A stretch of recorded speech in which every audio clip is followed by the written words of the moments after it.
All right, folks, welcome. My name's Mick. I work at Firestorm Books and Coffee, and I'm here to start us off for this very timely conversation we're having tonight, featuring two well-known anarchist writers and activists discussing their relationship to community self-defense, violence, guns, and liberatory movements. But before diving in for an event that centers these kinds of topics, we want to take a moment to acknowledge the political context of the land we're on, and that wherever we are speaking or viewing from, if we're in the United States, that we are on indigenous land.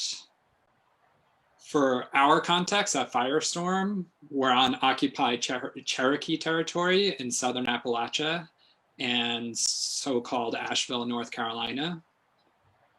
As it is our responsibility to critically engage with the consequences of this colonial legacy, tonight's event will attempt to grapple with some of the present-day implications of its ongoing manifestations. For folks who don't know, Firestorm is a 12-year-old collectively owned radical bookstore and community event space. With a focus on queer, feminist, and anarchist thought and culture, we host a wide range of events, workshops, film screenings, and discussions, as well as meetings for various grassroots community organizations. Since the shutdown was first put into place back in March, our doors have been closed to the public, but we continue to sell books online through our website and ship books to folks all over the country. We have also had success in converting some of our community programming to online virtual events, like the one you're attending tonight. And these kinds of community events are made possible through our Community Sustainers program on Patreon, where a small monthly contribution helps support us to continue putting resources towards creating content like the kind you're watching here. Tonight's event was organized in collaboration with our friends at PM Press. PM Press is an independent, radical publisher of books and media intended to educate, entertain, and inspire. Founded in 2007, PM Press amplifies the voices of radical authors, artists, and activists. Their aim is to deliver bold political ideas and vital stories to all walks of life. And tonight's event is the second in a series of events in collaboration with PM Press. So again, thanks to the folks at PM Press for helping to organize tonight's discussion. For tonight's conversation, we have Scott Crow and Kim Kelly here to speak about their experiences growing up working class and their relationships to guns, violence, and liberatory movements. Far from a call to arms, their conversation offers nuanced reflections and questions about the role of firearms in small-scale collective defense efforts and their relationship to larger efforts for autonomy and liberation. So I'll really quickly introduce both Scott and Kim, and then we'll get going on a conversation here. So Scott Crow is an international speaker, author, and storyteller who is proudly from a working class background. He has engaged his varied life as a co-op business owner, political organizer, educator and strategist, activist, filmmaker, dad, and musician. For over 2 decades, he has focused on diverse socio-political issues and the explorations of creating and exercising counterpower to capitalism, power, and unsustainable civilization. His book, Setting Sights, is a wide-ranging anthology that uncovers the hidden histories and ideas of community armed self-defense and explores how it has been used by marginalized and oppressed communities, as well as anarchists and radicals within significant social movements of the 20th and 21st century. Kim Kelly is a freelance journalist and organizer based in Philadelphia. Her work on labor, class, politics, and culture has appeared in Teen Vogue, The New Republic, The Washington Post, The Baffler, and Esquire, among other publications. And she is the author of Fight Like Hell, a forthcoming book of intersectional labor history. So I wanted to give thanks to both Scott and Kim for being here tonight for this really important discussion. And I will hand it over to Scott. Okay. So, thank you. A couple of caveats about this. This is a terrible way to start a speech or to start the show, but I haven't been doing public presentations, and I want to say that Firestorm is a place that I have valued a lot interpersonally, and I've wanted to speak there for years, for a long time. 10 years ago, I was trying to get there. Many times I was close, 10 hours away. I was like, I could probably do an event there, still drive 10 hours, then drive 10 hours back and do the next event and fly out. So anyway, I value Firestorm and I love what y'all do. And I super appreciate, I'm glad to do this, even though it makes me really nervous. I just want to again say that I haven't been doing any public speaking events at all in probably 2 or 3 years. I just kind of, they became too difficult in many ways as far as movements were going, as the rise that we saw of fascism and stuff. And then I want to say also that I didn't want to talk about guns that much because it's just part of a conversation of larger conversations. And so I was afraid that it was going to get too much focus just on guns, not this particular conversation, but in the past. And so I've been moving forward with that. And so I think with that, I want to move forward now. I'm going to give you just a little bit of background, not because I like to hear my own voice or I think it's that important, but I think it can give you some context of how I came to even think about guns in a different way, if that seems helpful. And I won't belabor this too long or whatever. Sure. But I grew up with a lot of violence I grew up working class and working poor most of my life outside of Dallas, and what used to be a farm community. It was not a tiny one. It was like 30,000 people. That is now a suburb of 350,000 people. But when I was growing up, I was inundated around me in this working class thing of people who were living check to check. Many of my uncles, my cousins went to prison, and there was violence and drug abuse all throughout my life, and I just thought it was regular. I didn't understand that it was not unusual, but it was just not the way it was. I've mentioned before that I used to watch reruns of TV, and you'd see Leave It to Beaver or some white hetero show, and it'd be like, hey, look, there's that family. I'm like, our family looks nothing like them. Who is that? It seemed alien to me. It totally seemed alien to me. And crystal meth was running through my family, and also I grew up within country music my dad was the drummer for George Jones and Tammy Wynette for 20 years. He was in prison later for almost as long as he was a drummer for George Jones and Tammy Wynette. But so I always saw this, and I didn't understand it. I didn't understand what the difference was, but I kept asking the questions. Why are we different? What is this? And my dad, who actually turned out not to be my real dad, which I didn't understand until later. He wasn't my bio dad. I didn't even know that until I was 8. That he had just adopted me, but he was a drug addict and alcoholic, which I didn't understand as a child. But there was a lot of violence. He beat my mom a lot. He beat me occasionally, but he scared the shit out of us often. And but he also was part of this wider culture in Texas, which I think anybody who's from redneck culture or working class rural culture will understand, which is you just it's like this libertarian bent, which is I'll operate outside of the law but not really think about it.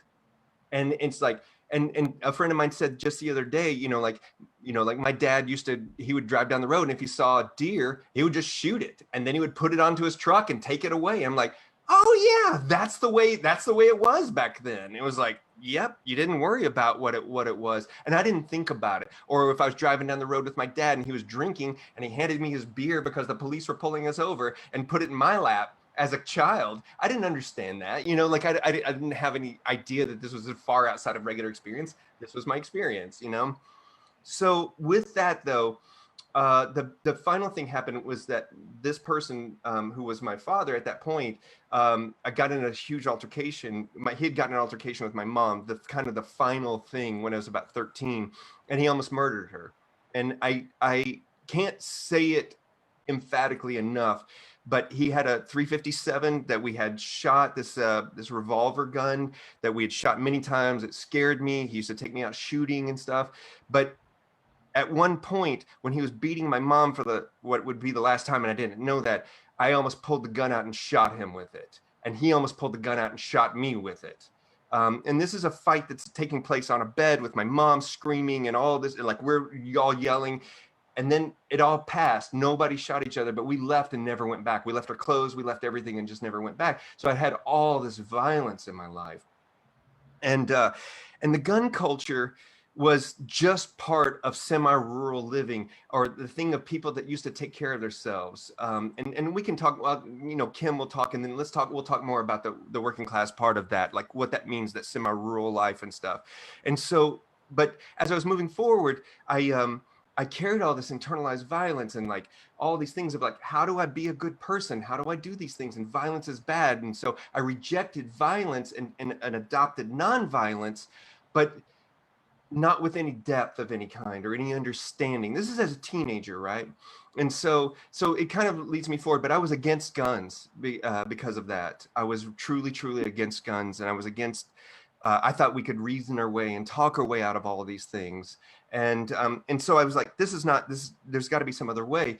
And I was introduced to the ideas of anarchy early on, but they didn't resonate with me. And then later I was introduced to the ideas of the Black Panther Party and all these like socialist groups that had come in the movements just before I came in the 80s. They had been around in the 70s and the 60s, but they were still around and in Texas. And so I was able to learn from these people about these things. And so I started to begin to think about, what is violence? What does it mean to be violent? And what does it mean to defend yourself from violence of all kinds? You know, because violence is a spectrum. And again, this is not deep analysis. I'm a stupid person. It just takes me a long time to figure things out. I'll just be honest about it, you know? So I just kept going on. And so it kind of, you know, eventually many things happened and I became an adult and I came back to guns. And I'm not going to jump that far forward, but I just wanted to kind of set up that I'm coming from this place not of to guns and community self-defense, not from an ideological perspective, although I may have ideas about it, but I'm coming from it from a fucking life lived under fear of violence and of wanting to transcend how we think about that, if I could say that, just to start that off. And then I'll leave off there because I'd like to really hear Kim's story, if that'd be okay, about her growing up too, to kind of get us up, kind of get to where we are. Is that okay? Yeah, for sure. I was gonna jump in. We can lay out the liberatory self-defense shit in a minute. I want to hear your story. Well, I mean, hearing you laid out like that, it seems like we do have a lot more in common than I thought. And I already thought we were pretty much on the same page. That's right. I'm from Jersey, but I'm not from like the, hey, whoa, Sopranos, let me get burg some guy in the backyard kind of Jersey. I'm from a nature preserve in South Jersey, and I grew up in an unincorporated community of about 200, 300 people. In terms of family life, like very working class. My dad worked construction. My mom was a cafeteria worker at what eventually became my high school, which was actually, she was the cool lunch lady, so it worked out pretty well for me. But there were also I didn't have the intensity of experience that Scott had with my parents or anything like that, but there was violence in my family. There were drugs. Heroin was that was the Jersey drug of choice, I suppose. There was prison time. There was the time my dad and his brothers had to show up at my Aunt Debbie's husband's house with shotguns and tell him that he needed to leave or he'd be leaving feet first because he was beating up on Aunt Debbie. That's sort of like Scott was saying, like these sort of things that seem very natural and normal when you're a kid and when you're in kind of an isolated environment, you're like, oh, maybe that's not right. And my family were hunters. They still are, so there were always just guns everywhere growing up. It was just like, oh, living room table, like Dad's got a rifle out, like downstairs are just full of his it was like a little Cabela's. and millions of deer heads, and I've got some of them in my house now for when I get homesick. Yeah, and it was like, subsistence hunting. It wasn't like, I'm gonna go get like a cool head for my wall. It was like, well, I have 2 kids and I only make so much work in construction, so I gotta get 3 or 4 this year because they're getting bigger, that kind of thing. And yeah, in terms of, I never really thought about guns that much because they were just sort of around, like, oh, my cousins and my uncles and my dad and my granddad, they all hunt, they all have guns everywhere. Like, I know where my granddad's just in case revolver is if I'm home alone at their house and someone knocks on the door. We call those throwdown guns. Yeah, it was on top of the grandfather clock. And I remember you told me that when I was probably too young to really know that, but I was tall enough, so he decided to share that. And I never, I didn't really think about it as anything odd or strange till I guess I got to college in the big city of Philadelphia, and I met much different people with much different perspectives, and I found out not everyone's dad, has a butcher shed out back and enough guns that he tells me I ask too many questions when I ask how many he has, let alone his crossbows and his random toys. It really is like living on top of a Cabela's. It's so funny. But some people are scared of that. Some people don't have that kind of perspective of like, oh, of course my dad has tons of deadly weapons. Doesn't yours? And I didn't really think about them, even really in terms of like a political tool, because when I went to college, then I moved to New York City, and even as I got involved in anarchist organizing there back in like I think around 2015, there were all kinds of tactics that were discussed and all sorts of, what happens in anarchist groups, but firearms never really came up because we're living in New York City, and that's not really the kind of place that is conducive to gun ownership if you're a normal person, let alone a radical person. So never really I had it in the back of my mind, and I hadn't really incorporated it into my politics because it didn't, to me, okay, these are these tools, and sometimes people do terrible things with them, and sometimes they don't. Seems pretty simple to me, but obviously there's, the way it's presented in most, for lack of a better word, mainstream debate. It's like the liberal, all guns are bad, and people that like them are bad. Or there's the right wing, guns are great, but they're only for certain people, and you're probably not one of them. And it didn't really occur to me that there was a whole other left field way to look at that, really until 2017, when I went down to Charlottesville with a few friends for this little rally they called Unite the Right. And obviously everyone knows what happened on that terrible day, but there was this sort of quiet period in the middle of it. And I remember a bunch of us had found this little park downtown, and we had just decided to take a breather because it's really hot. Everyone's on edge. We needed to have a break. And I remember looking out and seeing members of, at that time, Redneck Revolt with the red bandanas and with rifles. They just sort of formed a perimeter around the park.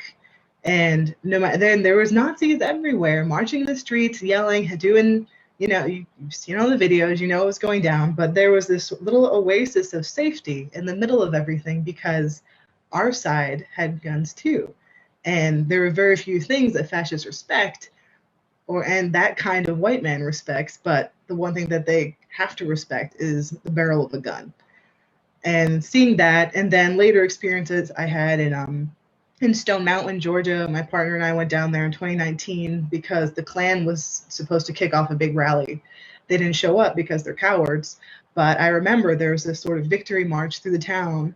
And at one point there was a couple hundred people, and we were burning an effigy of a Klansman, and there's fireworks, having a great time. And I remember feeling like this feels weird. What's missing? There were no cops there. They're halfway down the road, and there was a perimeter of just local folks who were carrying rifles. And the cops respected them, even if they didn't respect us. And that just kind of hammered home that thought of okay, they don't care about us as people, but they have to respect, an armed figure. It makes you less of a sitting duck, less of a target. It makes you more of a problem. And I realized that, I think it's good to be a problem. You don't want to be a sitting duck. And and then I moved to Philly in 2019, and it's much different here in terms of firearms ownership. and the community. I mean, I joined the SRA. I started going to a range locally. My granddad passed away in March, and I inherited some of his like old West Staff revolvers and shotguns and stuff. So I kind of became a gun owner. But then I was like, oh, I can actually do that too, something a little more updated, and it's not that big a deal here. So it's been kind of a journey, I guess. But yeah, and it's really, and honestly, reading Scott's work and talking with Scott when it comes to writing about this stuff has been so helpful, because there's literature and history around the idea of community defense, like in the States and elsewhere, but it's not as accessible as a lot of the other literature or theory that we come across as leftists and anarchists. So it was nice to be able to like call Scott and be like, hey Scott, I'm writing about this for like a mainstream website. How do I not screw it up? And he's definitely saved my ass a couple times. So thank you for that. Oh, good. I'm glad it resonated. So if that's a good break, I want to talk about if I could just talk about less personal for just a second and move the whole picture. When I started thinking about it was, and let me back up. It wasn't me, like I wasn't like some like person like, oh, we should take up guns, and I was the only person thinking about it. There was actually Anti-Racist Action, this network that existed starting in the 80s that friends of mine co-founded. They actually talked about using arms, and then in the 90s, there was one chapter in Florida was the one that actually started to take up arms at all and think about it in a much more serious way.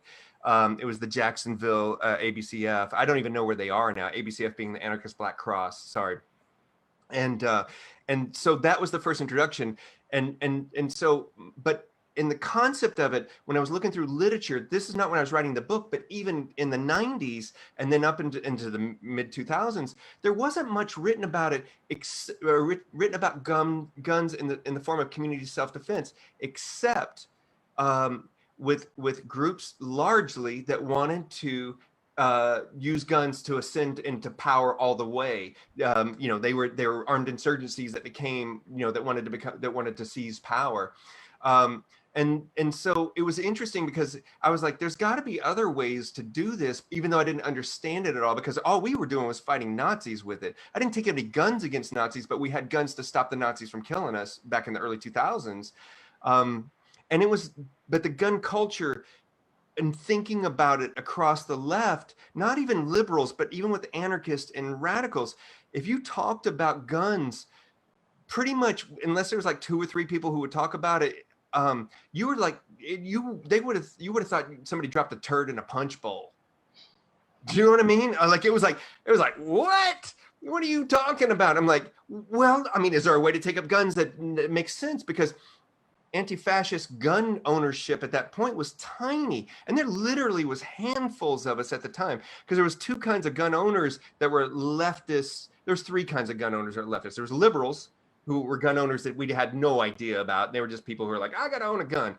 But in radical circles, there was 2 kinds. There was the kind who wanted to throw down all the way, and they were like, let's take up arms, and we're gonna have an armed insurrection, and it's gonna be awesome.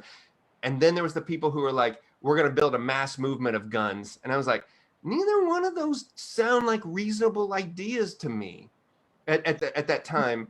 And so it kept moving. But what grounded me was not anarchy, except I could look to what the ABCF was doing, which I'd mentioned them earlier, but I could look back to what Spanish anarchists had done. But really, more than anything, from the early 90s, the Zapatistas influenced me on what anarchists could do, or people with liberatory analysis could do with guns. Or as part of a larger growing, like as part of like building community defense that's not just about guns, but about everything, about protecting your community on so many ways. And so these ideas just started to roll around. But every time I talked about them, except for in Anti-Racist Action, it was just like, nah. But there was other people who were thinking this too. I wasn't like, again, there's handfuls of us that were doing this. And so the culture began to shift slowly.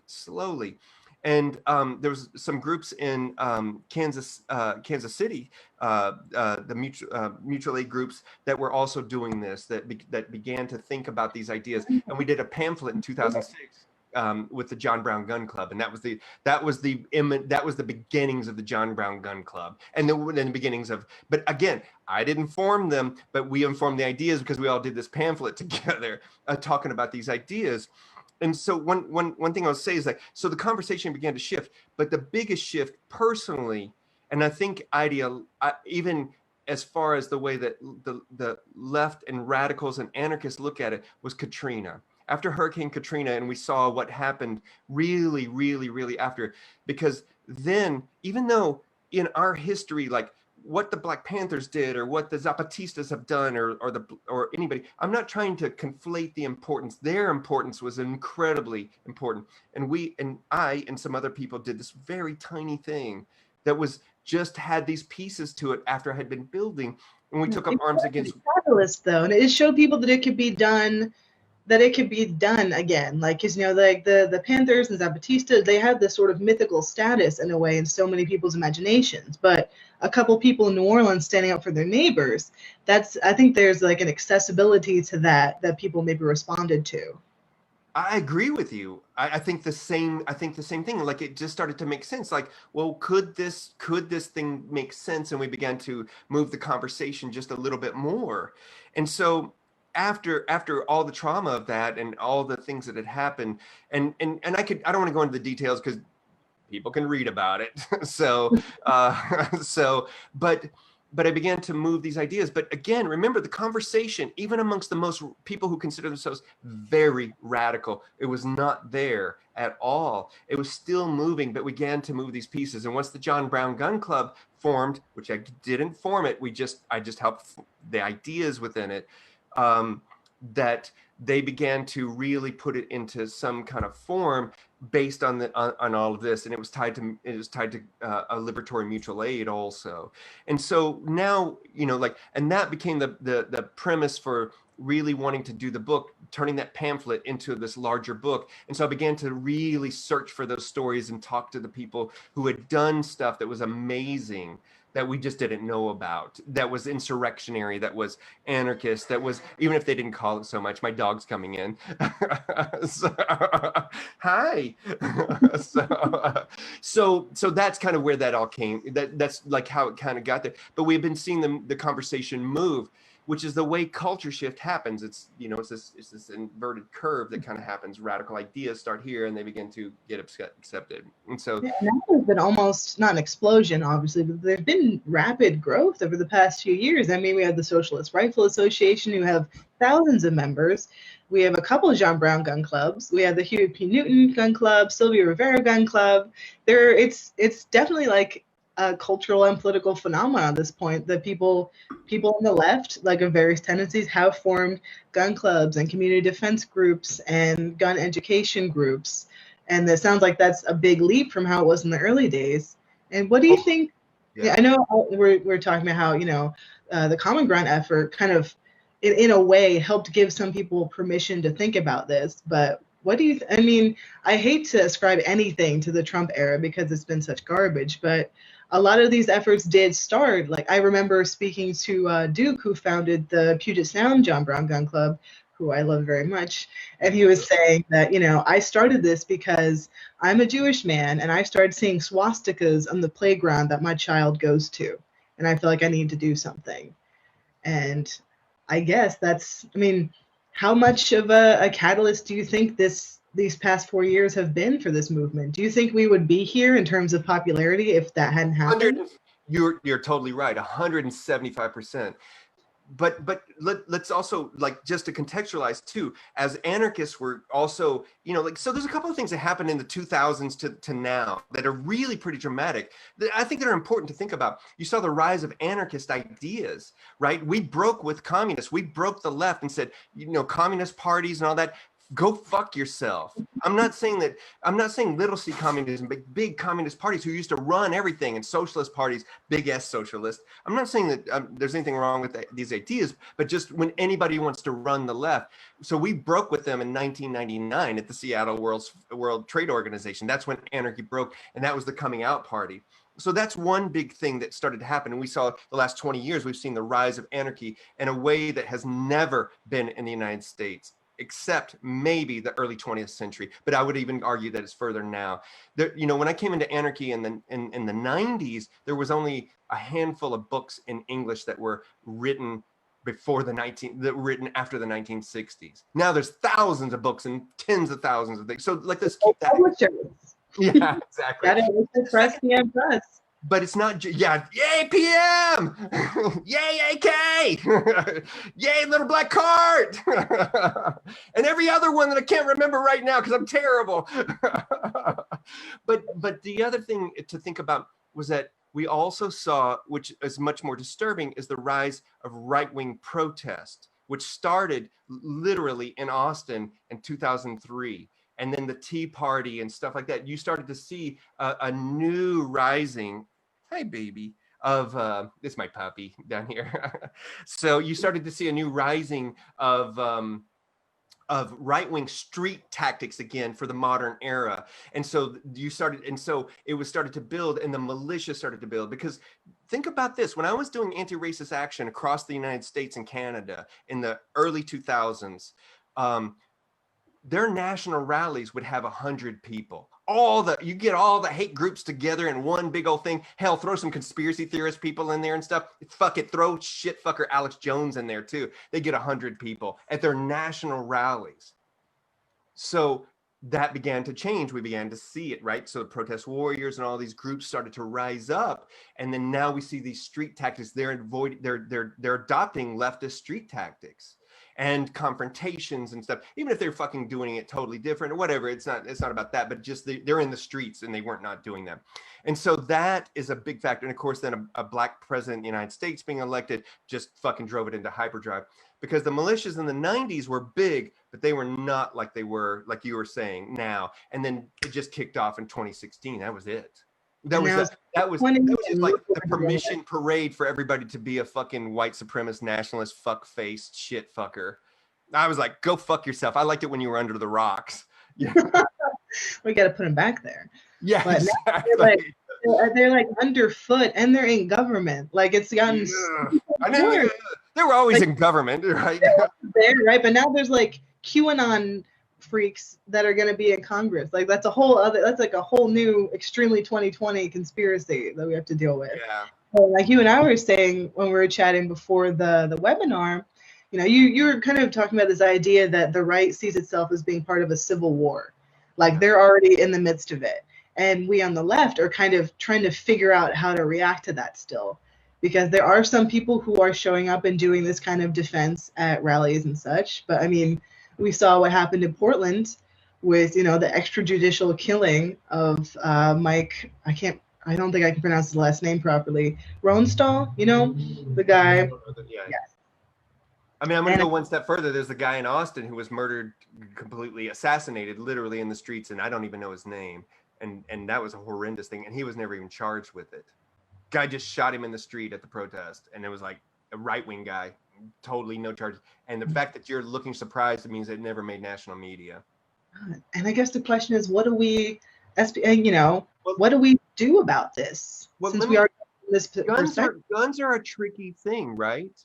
So there's three giant problems with guns, and so that's how I developed this idea of a liberatory community armed self-defense and liberatory way to carry guns. And I didn't develop it like I'm saying like, hey man, pat myself on the back. I'm just saying like I'm trying to figure stuff out like in real time as I'm making mistakes, because I'm tired of fucking up and I don't want people to get murdered. You're allowed to have ideas. That's a good idea. So I was like, well, can we approach guns and community self-defense in a way, and other historical context for it? And so what I finished that book largely. That book probably wouldn't have come out had had shitfucker number 45, whoever the guy that just got elected and was about to get unelected, if that guy hadn't gotten elected, I probably would have never finished the book. I'm going to be honest about it, because I finished it because I was afraid of people taking up guns at protests, because I already saw it starting to happen. I was almost shot by right-wing militia guys in 2012 in Austin, Texas, because I was speaking against the Constitution. And in Texas, then you could stand at the Capitol with fully loaded armed guns. And so they all had AR-15s. And I was like, hey, and I didn't have anybody around. I was just talking. And I was like, and they bum rushed the show, and it scared the fucking shit out of me. I was like, am I going to get shot right here in the broad daylight while all the Texas state troopers just watch? I really thought that.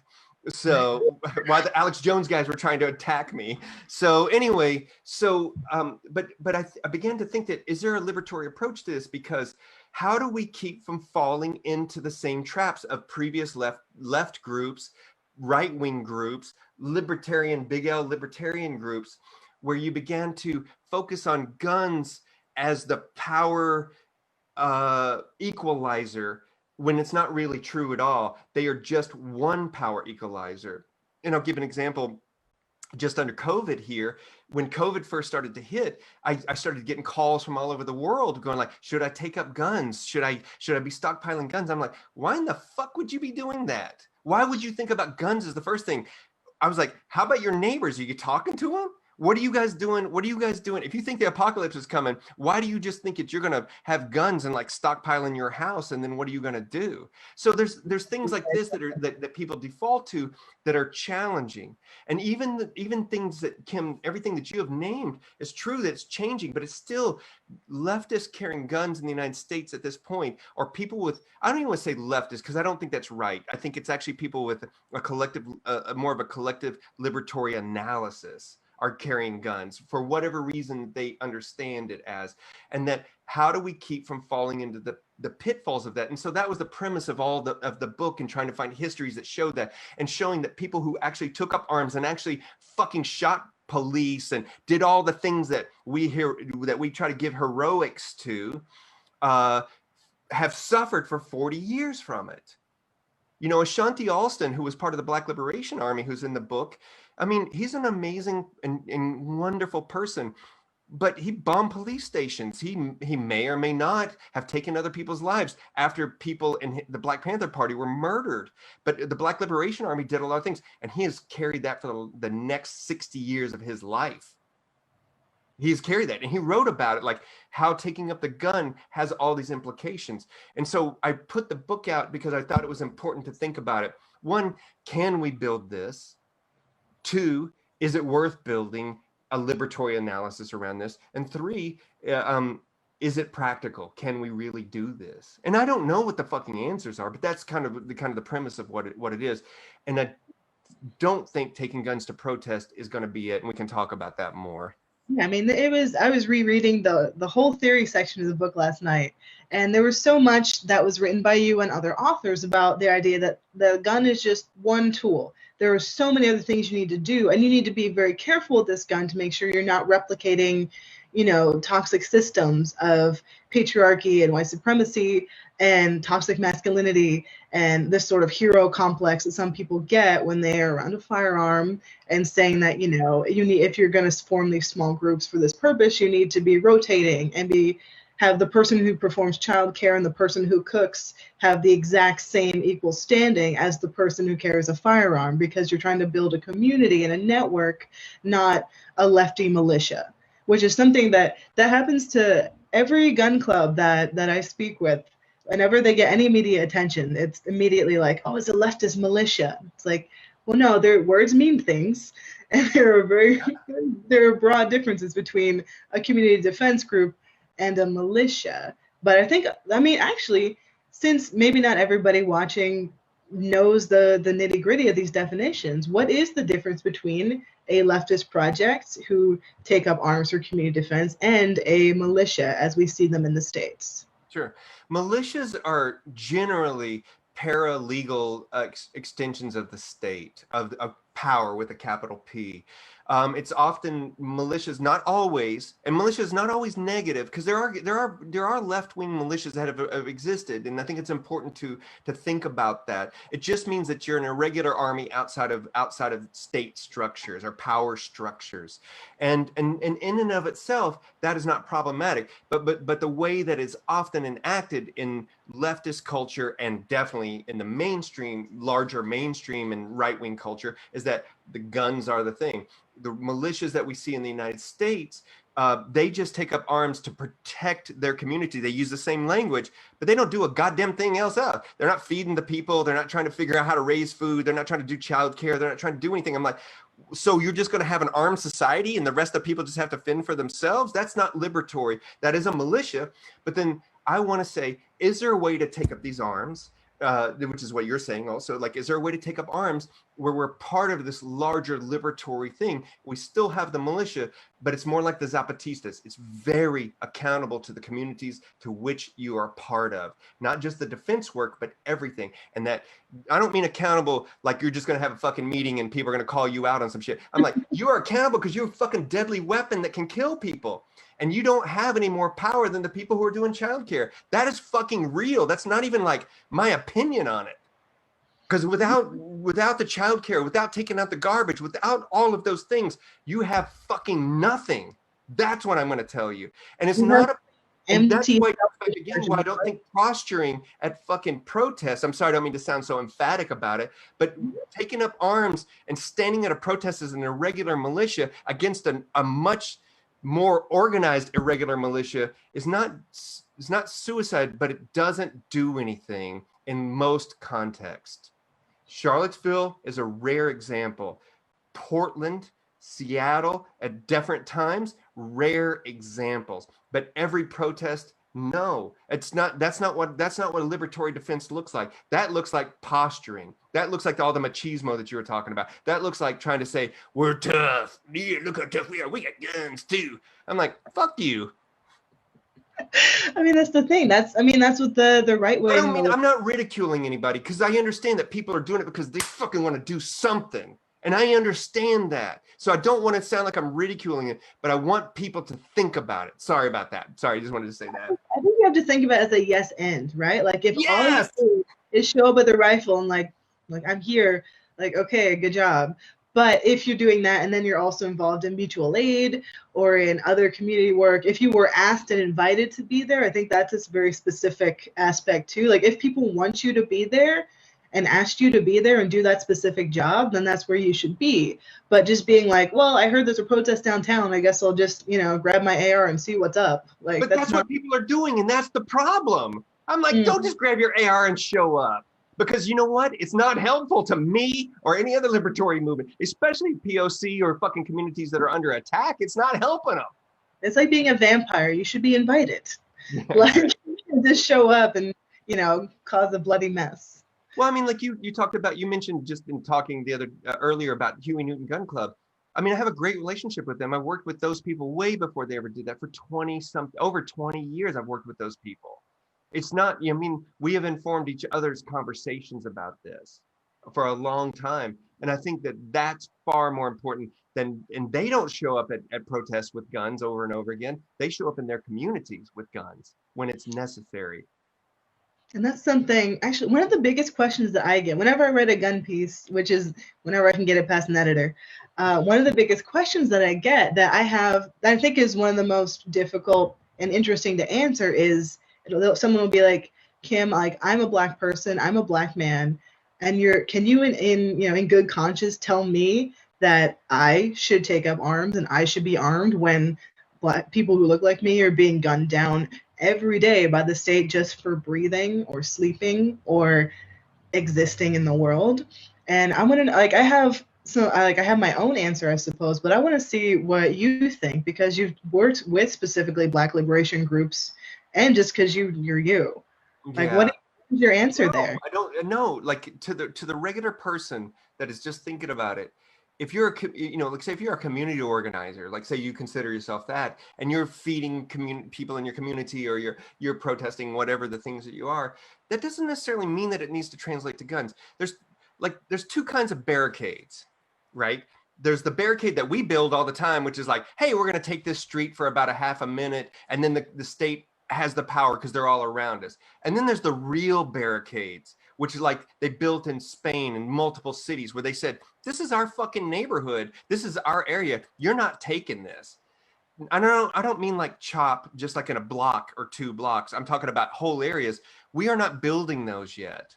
There's no need for them yet. So why would you take up arms? Because there's other ways to protect yourself. And this is an important distinction, because the Common Ground, I want to say 2 things about the Common Ground Collective when we took up guns in 2005 after Katrina, before Common Ground actually formed, when we were just doing the work. One is that we checked with those communities over and over again, and then they are those communities that we were in. We wanted to make sure that it was okay, and this is what they wanted to do, and we follow. We didn't follow their lead, but we worked together on it. A small group of people. But then the leftists that came after that all second guessed us and told us that that's bullshit. You can't do that. You shouldn't have done that. But I'm like, but that's what they wanted to do, and this is how we stopped ourselves from being dropped in the street. This is all we knew to do at this moment.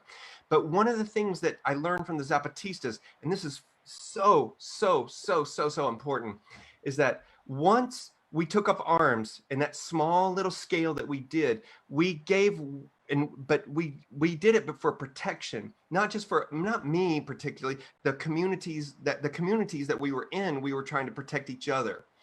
But once the media was there, or people were there, just like the Zapatistas, we began to use that as the protection for this. So if you're taking up a gun at a protest, you don't need it. You're just posturing. You are posturing. They are posturing. So if you recognize that and that's what you want to do, then go for it.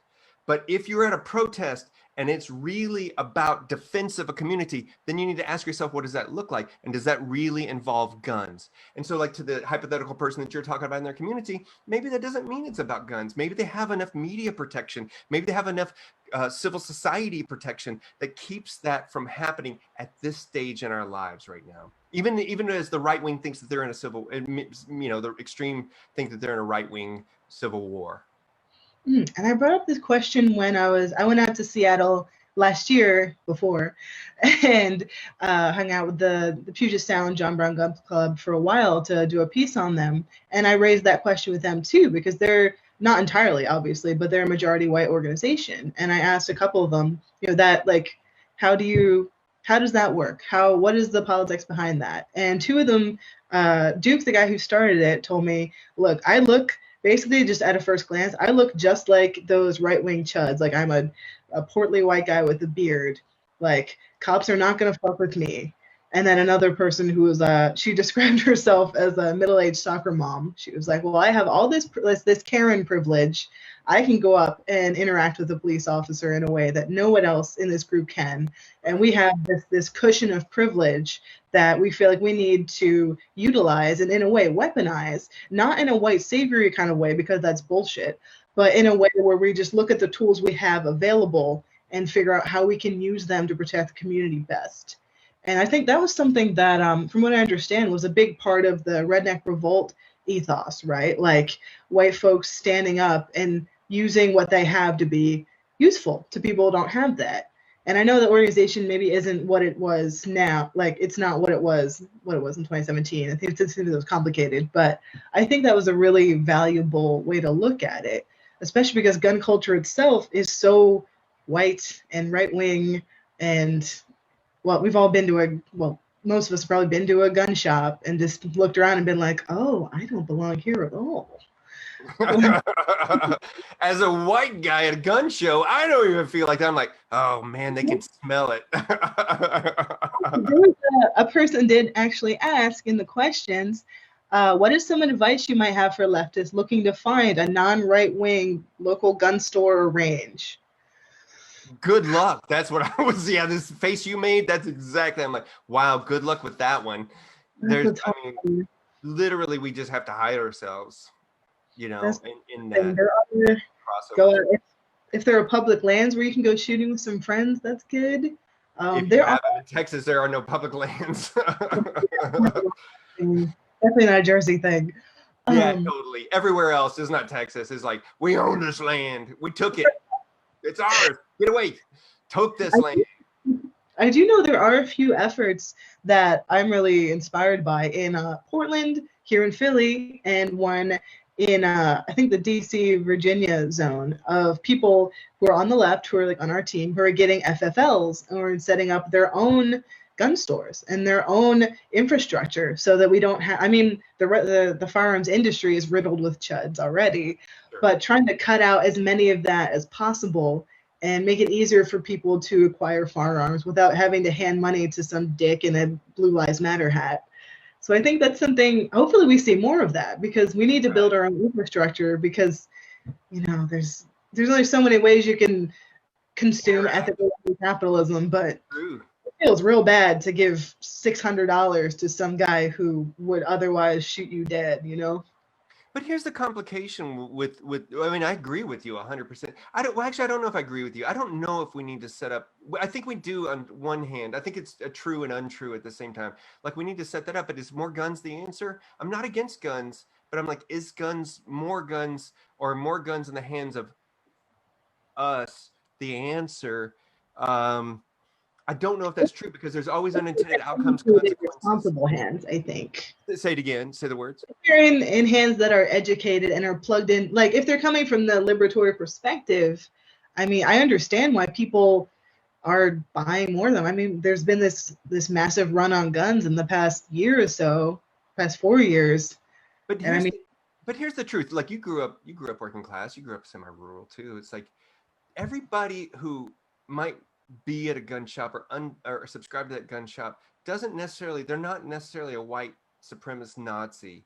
They're probably racist the way that everybody's racist. Like, but people in my family, they weren't necessarily like that. They were just working dudes, like, that didn't have the subtleties of class, race, gender analysis and and those things. And like, so there has to be some space to allow that because the more rigid that we get, and the more ideological that we get, the worse it is. This is why I subscribe to Anarchy, because I want liberatory thinking. I don't want a fucking ideology. I'm not into anarchism because that's a fucking ideology. Fuck it. It's just like religions. You can take it and shove it.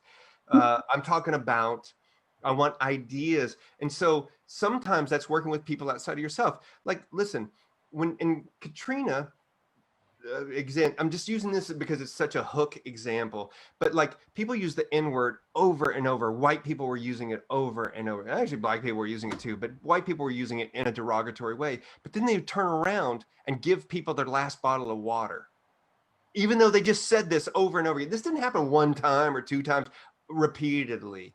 And so I'm like, well, are you my enemy, or are you somebody who's just, I want to use the word ignorant just because you haven't been exposed to other ideas? And so like every time I walk into a gun shop or to a gun show, I always have to navigate that. Who is it that's actually truly an enemy that actually wants to put me in the ground, and who, not me particularly, us, but who is it that's just hasn't gotten a lot of exposure to that? Like I do agree with that, actually. I mean, I think in some cases you can walk into a gun shop and be like, oh, that person is clearly not on my side. And obviously it's much more difficult for people of color and trans people and people that don't look like you. Sure. But, I mean, like the way I grew up, basically not everyone, but a lot of people I grew up with are ignorant because we're from a tiny town where everyone looked the same and nobody really left because there's no opportunity. And you can't blame everything on that. But it is a factor in understanding the outside world. If you've never met someone who is black or brown or Muslim or queer, and you just hang out at the gun club and watch Fox News, how evolved is your perspective going to be? So I think reaching out to people, I think you can't write people off entirely, because some people actively try not to know, and some people just don't think about it because they don't have to. And I think propaganda to them and they just don't understand. I mean, like, the right-wing media ecosystem is huge, and it has a huge propaganda influence. I mean, it operates like a cult. We're talking about Fox News being the top of it. There's so many websites and stuff. Somehow. The Daily Wires get 50 million people look at the Daily Wire on Facebook, whereas you talk about New York Times and Washington Post combined is like 17 million, the next one. So that's a right-wing media ecosystem that tells people things. And this is not abstract, because these are people in my family. These are people that I have known in my life that are not like, maybe they wouldn't have been like that, but they are also being fed, maybe they were ignorant and now they're being fed this propaganda around Antifa. And I know POC people too, who are just, they wouldn't even call themselves POC. They're just like, I'm black. I'm like, you are. Okay, that's what you call yourself. That's it. I mean, I have black friends who are like, what's this Antifa shit? I don't give a shit about that. Like, that doesn't relate to me at all. They're not my friend either. They're not my enemy, but they're like, I don't understand it and it doesn't mean anything to. So like, why wouldn't we extend the same thing to white working class people or white poor people or people who are not that? And when I walk into those gun shows, I'm doing the navigation, and I understand if you're a POC or if you're trans or any of these, or you're gender queer, it's hard because you can't. I feel like I have to hide as like probably one of the most whitest dudes there is. I'm like, I have to hide. I can't imagine what other people have to go. What are the kind of shit people have to go through, you know? But I don't know if building our own gun world creates more long-term divisions or it's just the inevitability of it. Again, I don't know. I'm not saying either way, but I have concerns about it because I think that people showing up with more guns at protest, which is what we're going to do, what leftist people are going to do, is not the answer in any fucking way. So, and I disagree with that. And however it gets to that is the problem. So, I guess we'll have to see, right? Like, I'm interested, and also, there's definitely some heavy Rainbow Coalition vibes happening. Yes, fuck yes. Actually, one of the questions we got that actually kind of factors into this in a way, a person is asking, how do we approach the fact that most guns are made by massive corporations fueling war and conflict around the world? Oh man, I have a real answer for that that I have to. Oh man, gray markets. Gray market. Go on. I don't know about this. I fucking research it. Is that a Google kind of question? Yeah. I mean, there's no way around it. I mean, but the thing is, that's capitalism. Actually, fuck it. It's not even just capitalism. It's all the socioeconomic systems that we have that exist today, whether you want to call it big S socialism or anything. That's the way it is. The state is super involved in that. And I don't think there is any real way around it. And this is a huge change too, because guns used to be passed down in families. You mentioned it earlier, like that's how you got guns. You weren't getting an AR-15 or some other fucking AK or some fucking assault rifle. You got a fucking 22 and maybe a 357 or a 20 or some kind of fucking pistol or like a 45 or something or like whatever it was. But I'm saying like, but now we don't have that so much because we've got such a divided thing. I would say that whether it's a corporation or not is the least of the worries in thinking about this. Sorry, I'm thinking about this in real time. I think it's the least of our concerns in that, like, boycotts in general, can I talk about that for a second, are a waste of time. They're generally a waste of time. Corporations are so fucking across the planet and have so many tentacles and stuff like that. It's just hard to go like, I'm going to boycott this fucking giant mega corporation because they largely do not give a shit. So the armed component of this, who is totally tied to the right wing, and the NRA, the National Rifle Association, who are shit fuckers beyond belief. I fucking hate the NRA. Hate. If I can say it, fuck Alex Jones and fuck the NRA. If I can say those two things for sure. Fuck both. They can go fuck themselves all the way home. But anyway, you can't divest yourself. And so I know that the adage is that you cannot dismantle the master's house with the master's tools.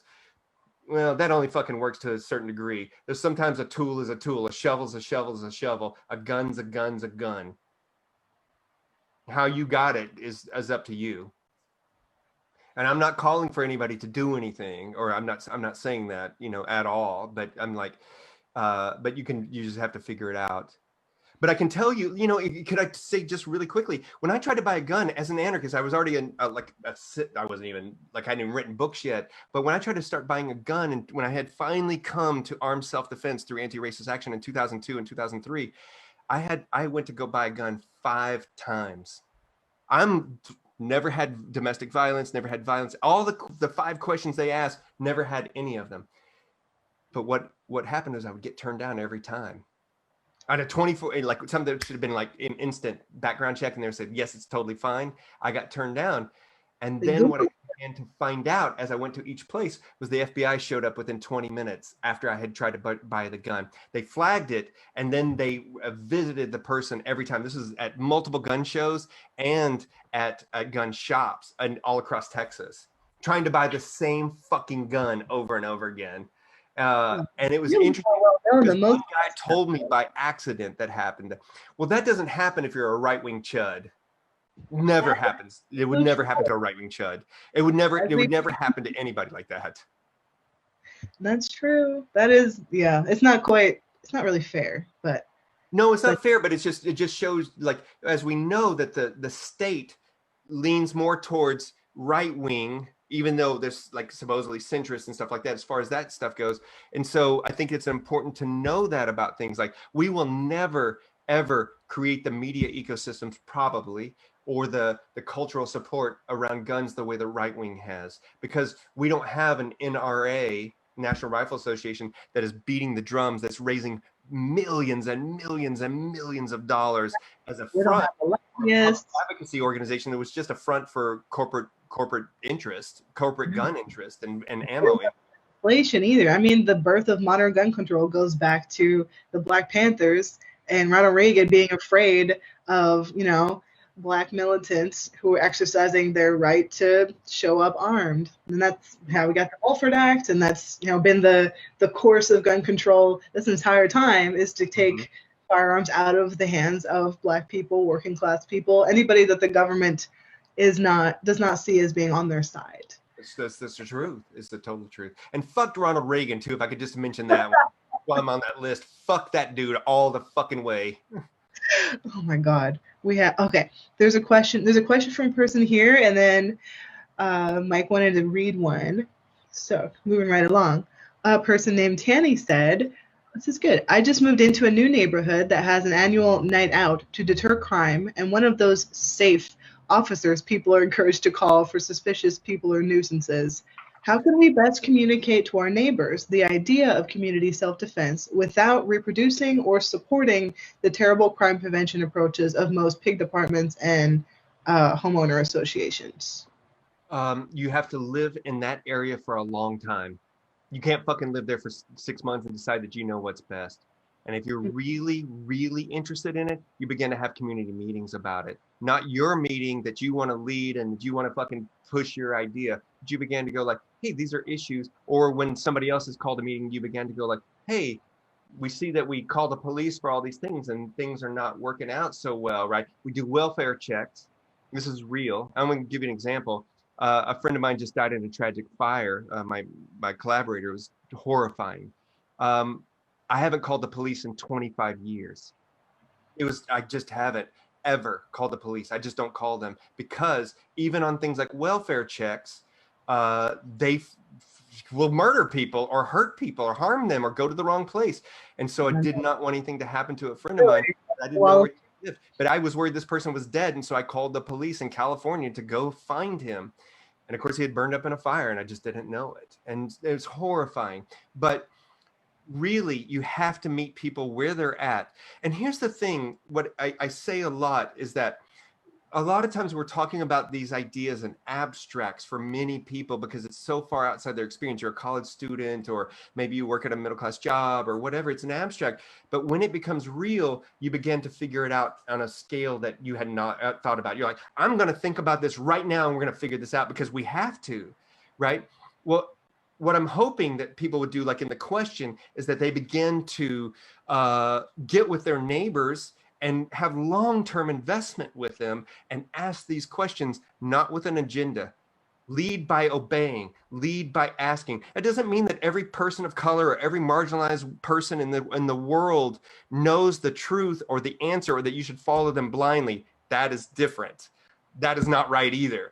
But asking a question and realizing that you don't have the fucking answer begins to change the question, because you're like, hey, I don't like it when the cops come. What could we do that's different from this? And maybe it's not that everybody fucking arms up and you become the thing. Maybe you do start a Huey Newton gun club to stop the drug dealers in your neighborhood, because that makes sense with the community. But more likely than not, it means defending your community in other ways, like stopping some company from polluting it, stopping some asshole from building fucking condos in a historically black or brown neighborhood that's poor, or pushing people out, or raising, you know, there's all kinds of different forms of community defense that you build with that. And that's solidarity. That's how you fucking build it. And then you ask yourself, do we need arms in that? And I can tell you that probably 90% of the time, sure, you want to take up arms, but they don't fucking do anything. Yeah. I wanted to pass it to Mick, whose name I got wrong. Sorry, Mick. They had, there was an email question. I'm not sure where you are in this webinar, but please jump in. Thanks for that. Oh, there you are. Yeah. Was I not there? No, I couldn't. No. I could see you, but I couldn't hear you. Just silently, intently listening so far to all of this really great information and discussion. And yeah, I think like y'all have mentioned lots of different organizations like the Socialist Rifle Association, Redneck Revolt, John Brown Gun Club, Anti-Racist Action. So one person who is viewing submitted a question via email, and they said that they were curious about community defense and the legal system with respect to how a community defense organization operates and conduct themselves. What are general best practices to minimize the ability for the state to just arbitrarily declare an organization to be a violent terrorist group? Yeah, just to finish, are there any best practices to protect the organization or individual members from the legal system if there was an incident while providing security for a meeting or an event? Yeah, that is, I mean, I'm definitely an expert there, but I will say 2 examples that I know of personally from, you know, being part of one and having friends in another. I know that the SRA, for example, is very explicitly branded as an education organization. It's I think it has nonprofit status, which is kind of funny, but I think that was done for legal reasons and with a, you know, specific these kind of questions in mind. And I know that in the case of the John Brown Gun Club in Seattle, one of their members is a constitutional lawyer. So having a lawyer in your group seems like a pretty good idea, if that is something that you can acquire. But yeah, I mean, that's a difficult but very important question, because like, yeah, what happens? We've talked a lot about getting to the point where you're in the situation and building community around the potential need to find yourself in the situation. But what happens after, if something, I mean, God forbid, violence is never really the goal in this instance, but sometimes things happen. Introducing a firearm into a situation is an immediate escalation, whether or not, you know, you're actively trying to do that. Yeah, what happens if something goes wrong?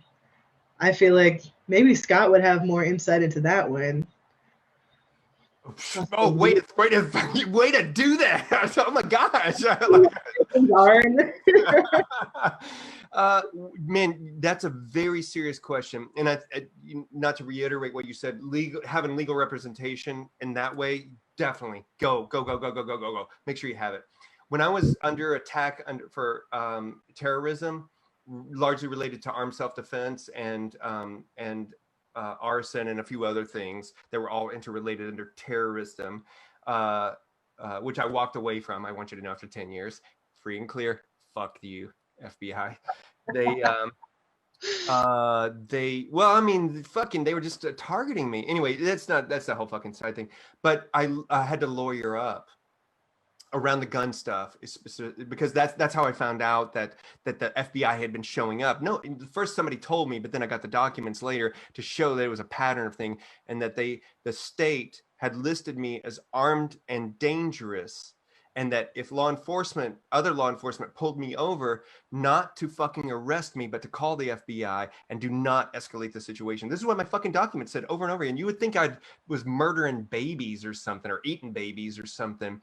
And so it's always going to be against us. When we took up arms in New Orleans after Katrina, again, at the beginning, there was no lawyers, but then later we had lawyers who would defend us had anything happened in that. Because the way that capitalism in the United States, fucking works everywhere. It was definitely in the United States, because I can't speak to worldwide experiences, but there's rights, this whole thing about rights and how we're all trying to buy into the capitalist system and the systems of power, you know, that we have. And so rights is all that thing. And so if that's, and even outside of guns, if it takes a lawyer to deal with that, because that's what the legal constructs do it, fuck it, do it. That's community defense. That's totally community defense. But to the question, which is, I've been holding because I'm very interested in this, is that a John Brown gun club or a redneck revolt, I love them, or a Huey Newton gun club, unto themselves are insignificant and ineffective, because all it does is teach people the very basics of gun culture at its rudimentary level, just like you could learn at a gun shop. What I'm hoping that we do is that, and this is what John Brown Gun Club had done and the Redneck Revolt done, is they become part of larger, and maybe SRA and the Socialist Rifle Association. I don't mean to not speak about them. I don't know enough about how they interact with stuff, not trying to diss them or anything, but is that the Huey Newton Gun Club is not just a gun club unto itself, it's also part of these larger community efforts.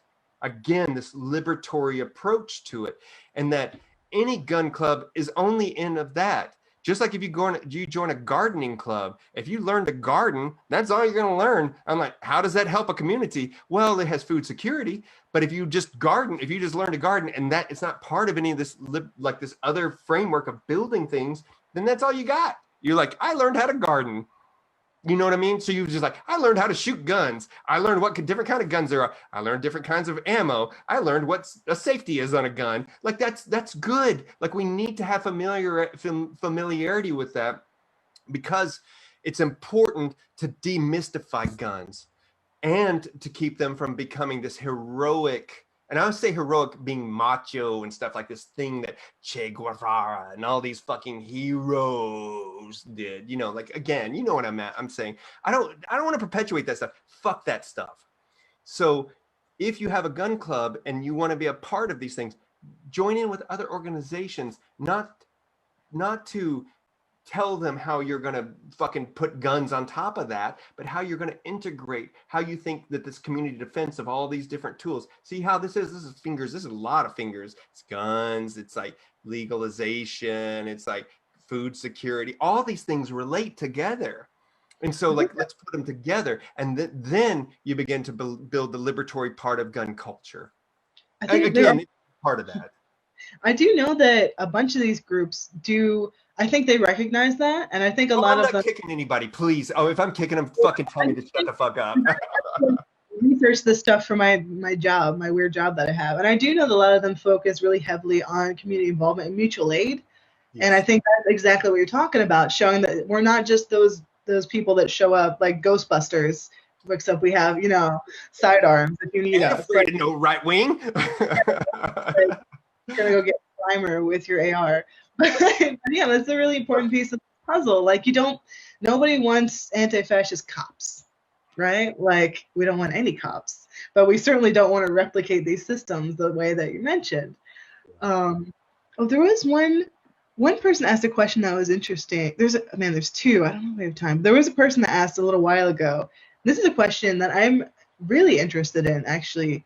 A person named V said, I'd love to hear your thoughts about how gangs like the Bloods, the Crips, Latin Kings, etc. fit into the conversation of community self-defense.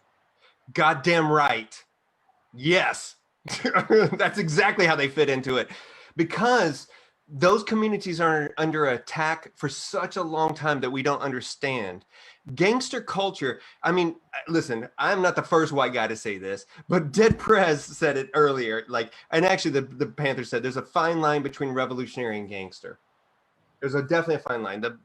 There's many groups that you could go back to that would show you that, and predating the Black Panther Party even. And so in some ways, those groups do operate that. It depends on the city, depends on the neighborhood. Again, block by block, neighborhood by neighborhood, because all gangs, all Crips, all Bloods, all the named ones, whatever they are, aren't the same. If you're under the blue banner for a while, you may still have your own local group. Well, it depends on how you run your local group, right? And so some of them are much more community minded, And I think drug culture in general is much more community minded. You know, like in the weed culture, and which is not the same as crack culture. There's people who build schools and pay for that because of the weed stuff in California that I've learned about. But communities, any form of community that tells the police to stay away is the start of something good. But keeping the police out doesn't mean that you have an equitable or liberatory society within it at that moment. My puppies, sorry, within it. And so I think that's important, an important distinction in that. Sorry, I can't make him stop barking. It's cool. I'm gonna take one last question because we've been here for a little while. So I'm sorry. Also, thank you everyone for your questions. It's been great. This is a big one. I think it's a good one to end on in terms of the Q&A part. And this is to summarize it. Okay. Seems far right totally dominate gun culture and have for decades. It seems likely that we would all be murdered in any kind of open armed conflict with them or the state. Gelderloos talks about combative street tactics, and there's probably a role for industrial sabotage. But what kind of role do you see armed confrontation in this kind of political context beyond things mentioned like confronting drug dealers? And then they mentioned the Greek anarchists but as an example of their confrontations with drug cartels. But guns aren't as much of a thing over there. So what? Oh, I like that question. Thank you. So your teeth in. Good setup. All right, one. All right, I'm gonna give a few different pieces if that's okay. Just follow me for 2 minutes or 10 minutes or whatever it is. I promise it'll be worth it. I'm no Chomsky, but just follow me for a half a second on this. So one is the problem with activism is that the activist subculture, largely we think of it as a liberatory subculture, that we're going to build revolution one day and then people are going to be free or whatever the fuck it looks like. That's bullshit. Activist subculture is largely as much of a problem as consumer culture and voting, in my opinion. There's three things that we try to do. We try to vote our way out of it, we try to buy our way out of it, or we try to fight our way out of it, but not really fight our way out. So you see these spaces in between, this is where we're trying to go right here. Okay. So if activist subculture being a problem and the way that we approach things, like by going to protest, using up the resources we have, time, money, and people, which are limited, to do largely symbolic acts, I think is a problem.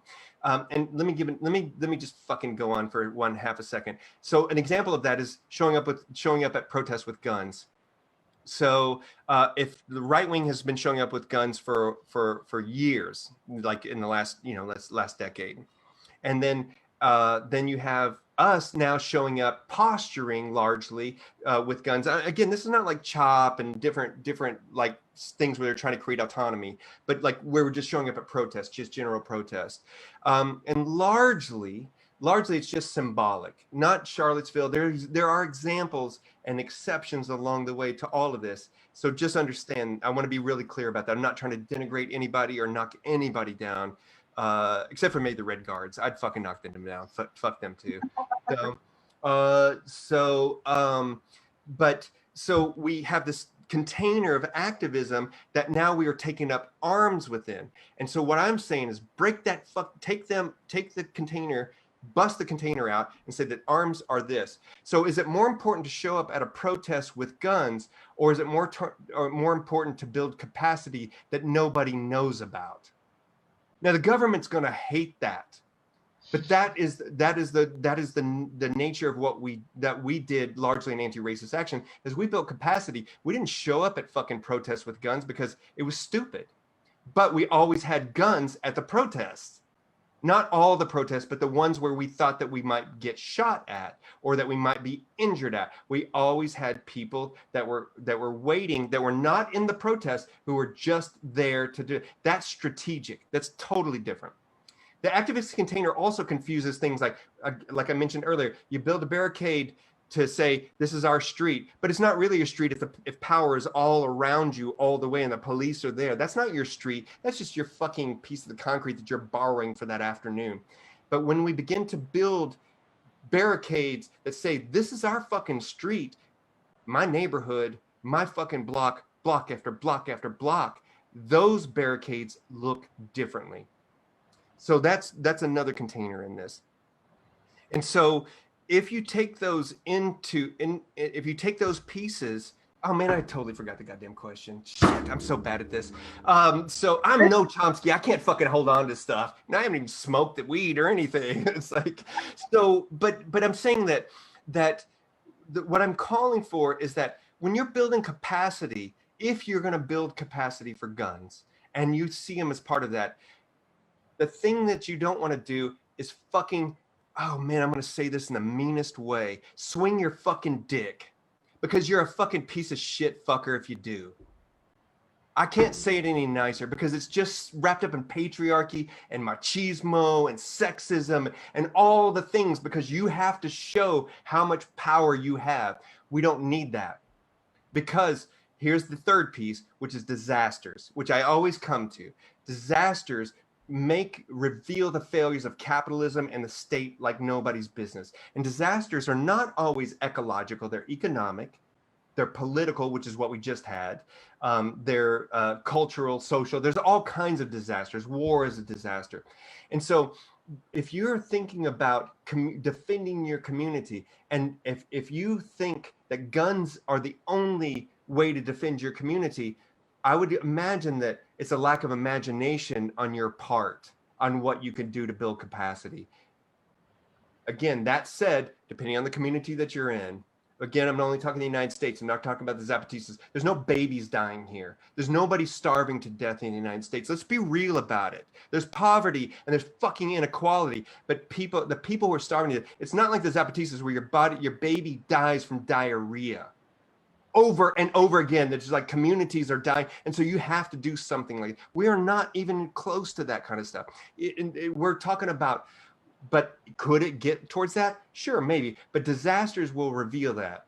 And so if you're not in a community disaster at that moment, then when you're building any capacity, do you need to show it off, or do you just need to do the work and shut the fuck up?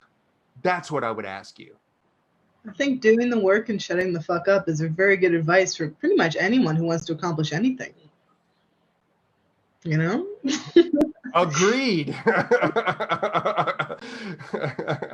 You don't need to show them. But I would tell the truth, and people are like, well, but why are you talking about it? Because I want us to think about it differently. Because when I took up arms in the early 2000s until Katrina, and then afterwards, for a few years, I had post-traumatic stress for almost 10 or 15 years after. It took a lot of therapy. And the opening that we had was this tiny compared to what the Panthers were doing or the Zapatistas were doing. You know, like, we had this fucking tiny opening. I can't imagine. I almost murdered people for being racist. 7 or 8 of them, and just fucking mowed them down. I carry that. That's real. It's not even a fucking imagination. I don't want to be the murderer of people just because they're stupid. And I don't want to be murdered because people are afraid or stupid. And so that is what I think about in this. So do you want to posture because you feel like it makes you more powerful, or do you want to build power that is real? The Zapatistas, again, as a reference, they built in the jungle for 20 years and you never knew they were there. Damn. I feel like I certainly cannot follow that. And I think you've left people with a lot of food for thought there. I mean, yeah, I think this has been a really good lesson, discussion, sharing session. I think we covered a lot of ground, and it's 8:30, at least in EST. So I feel like we should, right? I feel like we could do this. I don't have anything else. Fuck it. I don't have anything else to say. But I want to say, though, that I want to appreciate, because Kim, I would never have had this conversation had we not had it together. I would never have even done it. I'm not lying to you. I'm not trying to make you feel good or anything. I promise you I would not have done it had we done, because I think that we could have a real conversation. Yeah, it's a difficult thing. It's funny, even in leftist spaces, it's still kind of a difficult thing to talk about. I mean, it shouldn't be, but it's complicated. And it is complicated. People have different opinions. Like we disagreed a little bit on a couple things, and like we're very much on the same page. And it's just, it shouldn't be as complicated as it is, but the nature of resistance and rebellion is always going to be complicated, and people are going to have different backgrounds and different comfort levels. Like, there are so many questions when it comes to the question of, like, the questions about the answer to the question, should I buy a gun? Should I learn about guns? Like, do I even want to? Like, I think a lot of people are asking themselves these questions now and kind of weighing this. And I would hope, I'm a little more Pollyanna, I guess. I hope that most of the people who are getting involved in this kind of thought and acquiring firearms now are doing it for the best possible reasons, and who do want to build that power from below. You're always going to have some peacocks, but I have a lot of faith in us, and I hope that, you know, we get to a point where we see this being less of a, oh wow, there's some gun clubs now, and more like, oh yeah, this is one more tool in our toolbox that people are interested in and prepared to learn about, and if necessary, if asked, if it's a good idea, to exercise if they need to. Absolutely. I think that's when it comes down to it. Guns are tools, and, you know, not every a blunt force object is not the answer to every question. Goddamn right. Agreed 100%. You know, like, I'll say this, like, this is an important thing that really resonated with me, is that it's like the future is wide open. We can do anything that we want if we think about possibilities, not just resisting oppression, but if we begin to explore the ideas of collective liberation and possibilities. It's totally different in our brain. And right now, every day, every moment, we're on the edge of a different potential. So how's it going to look? How is it going to look? That's the biggest question, right? But I guess it's up to all of us here to figure out the answer. And I don't have it. So, but I appreciate the conversation. I love having this conversation with you. I really, really value it a lot. It's so great to talk to you about this. And so thank you so much to Firestorm and to Mick for making this happen. Thank you, Mick. Thank you so much. Thanks, Firestorm, so much. Thank you for everyone who asked questions. I wish I could give everybody a big hug. I know I can't. Maybe we'll be able to replicate this in person somewhere down the line. But for now, I'm really glad we had this. Yeah. Thank you so much, Kim and Scott, both. I think this is a really nuanced topic, and I think we had the right people in the virtual room tonight to have this conversation. So thanks for sharing your thoughts with us. And yeah, hopefully, maybe, like you said, Kim, somewhere down the line, we can do it in a room together. And create that future together that, you know, we're envisioning here. So thanks so much, and thanks for everybody who came out tonight. Thank y'all so much. Be well. Thanks. Bye now.